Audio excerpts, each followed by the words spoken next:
Welcome everybody for another video analysis, this time from Marshall 101, who is a new player who asked me for some help. So I gave them a budget Bond Lionheart deck for only 420 spirits, something which can be built on one day. But it's still a solid deck, good enough to climb out of silver, out of bronze, and through silver to gold, depending on your skill, positioning, and decision making. And they helped with the deck aspect, and now we want to help with the other aspects, positioning and decision making. This is a game they recently played, and we will analyze it. So this is the starting hand. They start on the right side, so they start with 3 mana. But the problem, there is no 3 mana minion. It's really important in Duelyst not to skip a turn, because you can gain, or your opponent can gain so much tempo by getting more mana ties, putting more minions on board, that it's very hard for you to come back. You don't want to do that. Here, I would replace Lithium Brawler, which is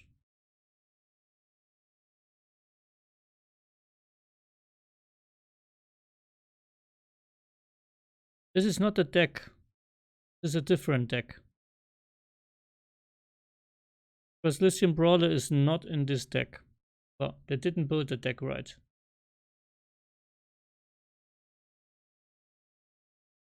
Nevertheless,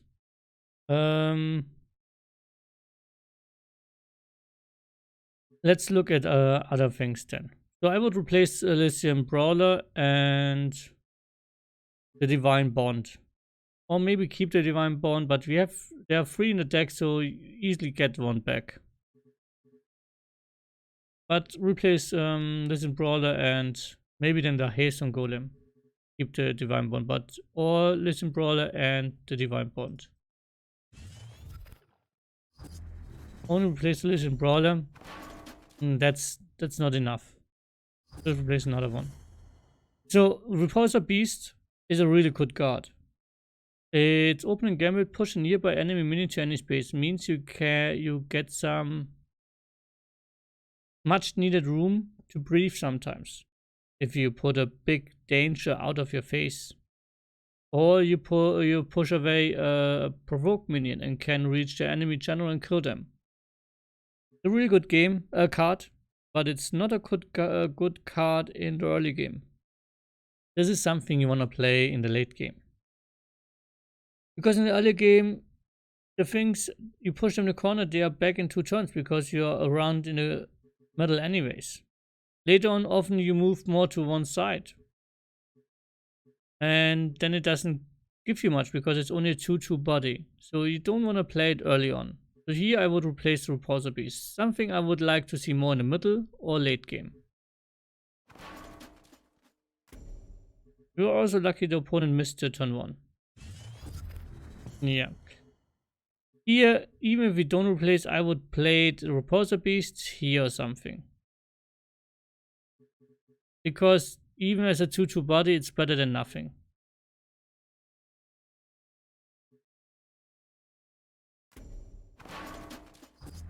They missed the turn 2. Wow, amazing. Now, we play the Shield Master, but we move forward and put the Shield Master here or here. Why? If they have Dispel for the Shield Master, they lose Provoke. We still can reach block of 1 mana tile and can reach it and take the mana tile to ramp into something bigger. And if not, then next turn we could block the other side from the mana tile and then surround them with something.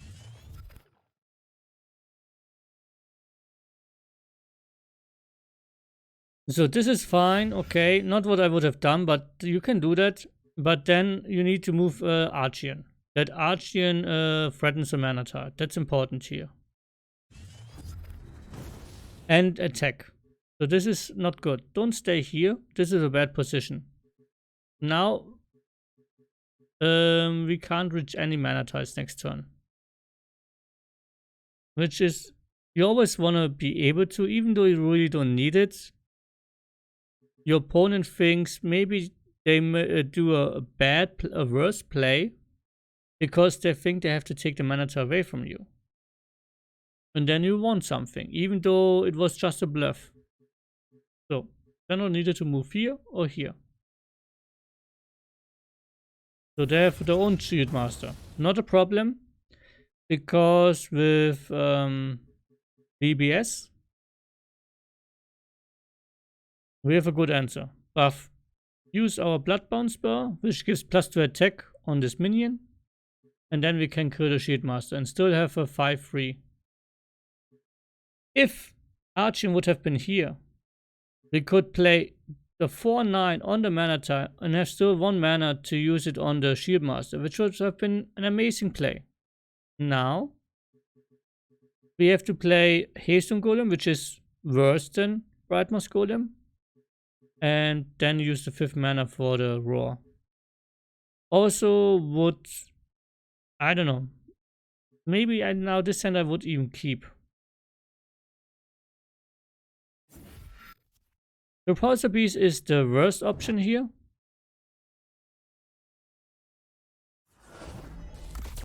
And I explain in a moment why.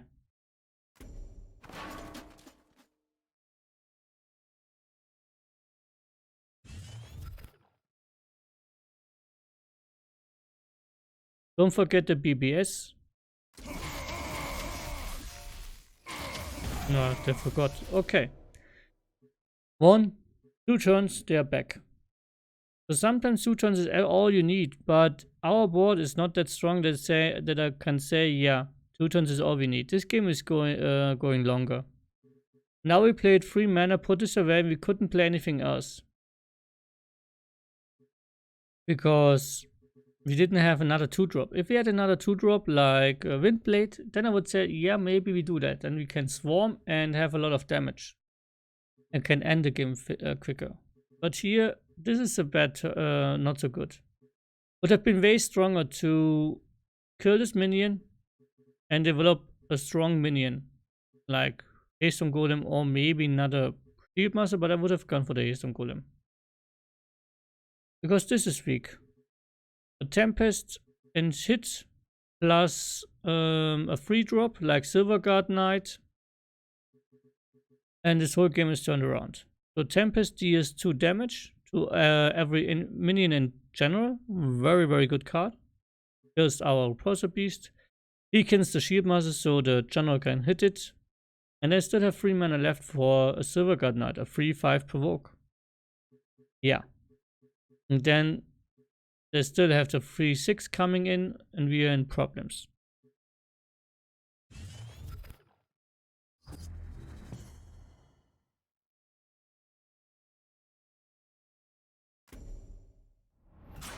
And they have a True Strike, okay. And a Sunbreaker, which turns their BBS into a Tempest. Yeah, I'm not sure this is doing much for them. Especially because of the positioning, the Sunbreaker dies to General and the BBS on the Repulsor Beast. And then we still have 5 mana for a Brightmoss Golem. So not sure this was such a good... This should have been here. Okay, this is also not good. Because you want to kill Force Field minions as soon as you can, because they generate infinite value. What do you mean by that? Because they're Force Field, they don't get any damage when they attack. So that's you getting value out of that minion. Every other minion, they get damage. So you get like... The Shield Master can attack another general for 3 times. But this is in theory infinite value because it never gets damaged. That's why the Repulsor Beast needs to go down. Archon hits it to remove the force field, and the Roar on the 2/2 makes it a 4/2 to trade in. And then we gotten a lot of value out of the Repulsor Beast. Especially because the opponent didn't move the Shield Master here. After using 1 mana for this, we still have like 5 mana left for Brightmoss Golem. Strong turn. But this is not so great. Also, if they use the BBS next turn, this just dies for nothing, so I would have at least attacked the general with it.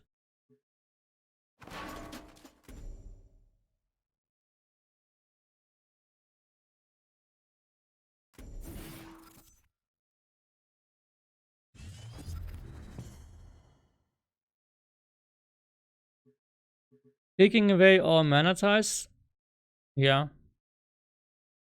Not the most important thing, but I can see why we did that. So this still lives. That's a problem. We could have blocked here this type by playing the Brightmoss Golem here. Then so the Repulsor Beast would have been here. We buff it, then we move with General on this mana type, put 4/9 here, blocking the mana type, and then this would have died too. Yeah, that would have been maybe not too bad. So I don't like Archeon's position because it's at the edge of the map. It's kind of far away from everything.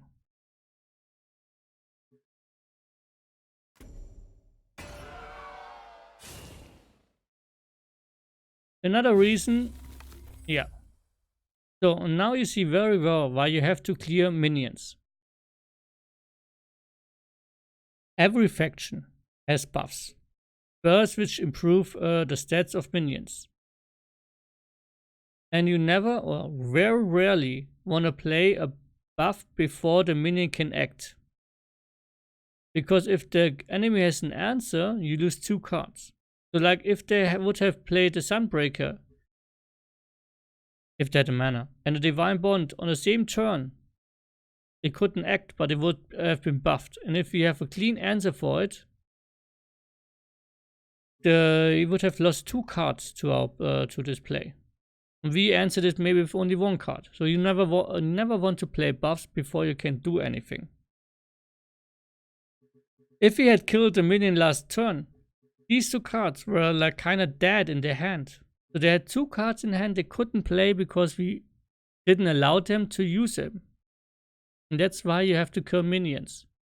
If you can. Sometimes you can't. But if you can, and it doesn't take too much, because sometimes it's expensive. Like you have to play a lot of cards or something. The costs are too high. But if it doesn't cost you much, then always clear minions. Because now they have an 8/5 force field. Luckily we have the Martyrdom in hand, so we can clear it. But still, this is a lot of damage. And this... Okay, next time we have 7 mana, so Martyrdom plus Hasten Golem is a good play. But I still have a 4/7 here, which can be killed by these 2. Because they are too far away from Archeon for the buff. So, looks kind of bad.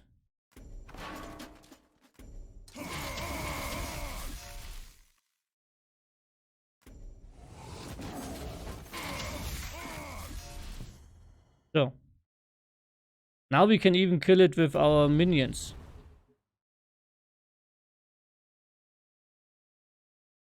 Okay.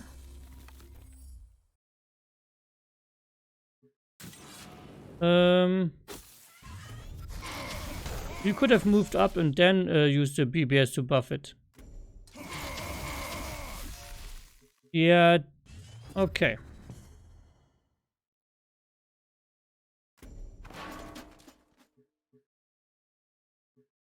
Now the problem is they can't just provoke it.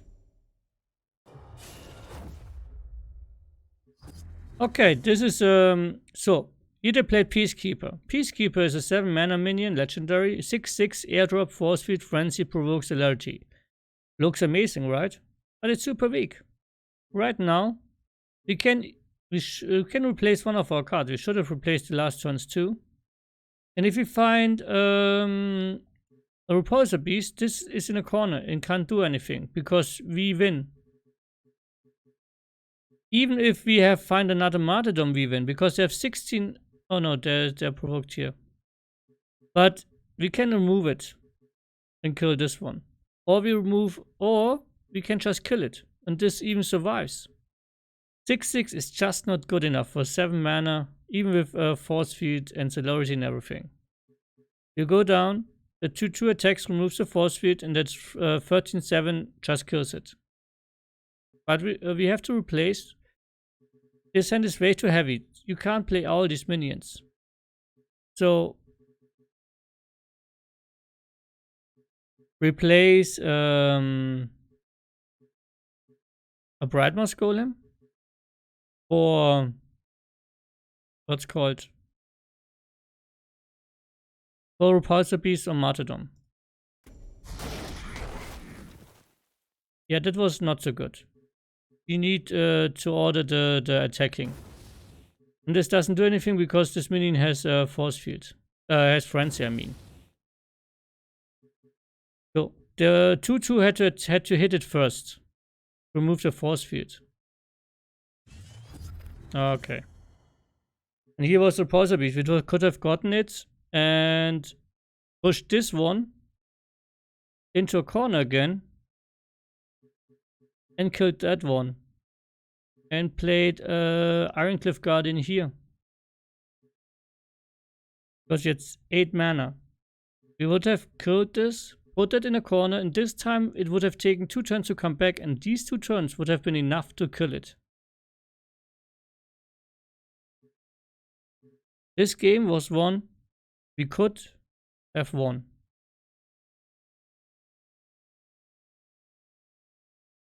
So, what to learn from this game? First, use your mulligan in your turn 1 replace to find if you play a 1, a 2 drop. If you play a 2 drop or a 3 drop. A minion which costs 2 or 3 mana. Repulsor Beast doesn't really count. I mean, it works, but it just dies to a general attack. That's not something you want. You want to play a minion which survives a general attack. Then you always want to replace something in your hand usually. You want to have something you can play this turn, which is good this turn. You want to have some removal in hand if they play a big card you need to answer. And you want to have something in hand for a future turn. They say, okay, next turn I could maybe play this. You want options. You don't want to usually, there are some exceptions of course, 2 times the same card. Because you want options. Of course, if you have a great answer removal like Tempest, which deals 2 damage to everything, and you play against a Lilith with a lot of Gravelings, then yes, keep the Tempests. You need them. So placing is important. Also positioning and decision making. Like so, the opponent here positioned not so great. And this 6/6 would have died to a hit by the Repulsor Beast and then a Brightmoss Golem. If we had replaced and got another Repulsor Beast, we could have put this again in a corner and still have 5 mana to play an Ironcliff Guardian here. It's a good position. They can't run away. And we probably would have won that.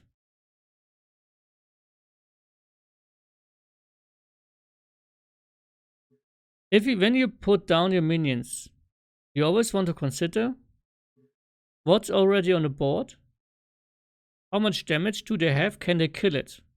If they can instantly kill it, that's most of the times a bad sign, because you want to be the one who decides how your minions die. You won't be the ones who say, okay, I need to sacrifice my minion now to gain something big out of it, like here with the 2/2. Could have hit the force field and then killed it.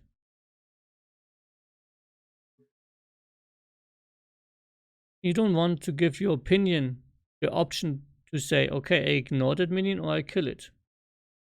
You want to have that option. So Usually you want to put your minions in a way that you can decide how they die. It's a good rule of thumb. It's not always the way to look at it, but it's a good rule of thumb. Like they should have put the 6/6 not here, but here. Would have had the same effect. This would have been provoked. The general would have been provoked, but the 2/2 couldn't reach it. And couldn't remove the force field, so the 13/7 couldn't hit it. You would have forced to use your general, which is already pretty low, but could have done it. What else? Yeah, remove enemy minions when you can. Don't use repulsor beasts in the early 2 turns or 3 turns, because the game is taking usually longer and then they're back. You didn't get a lot of it because this is only a 2/2. And if you can't play anything else with it, like in this example, we couldn't play anything else with the 2/2.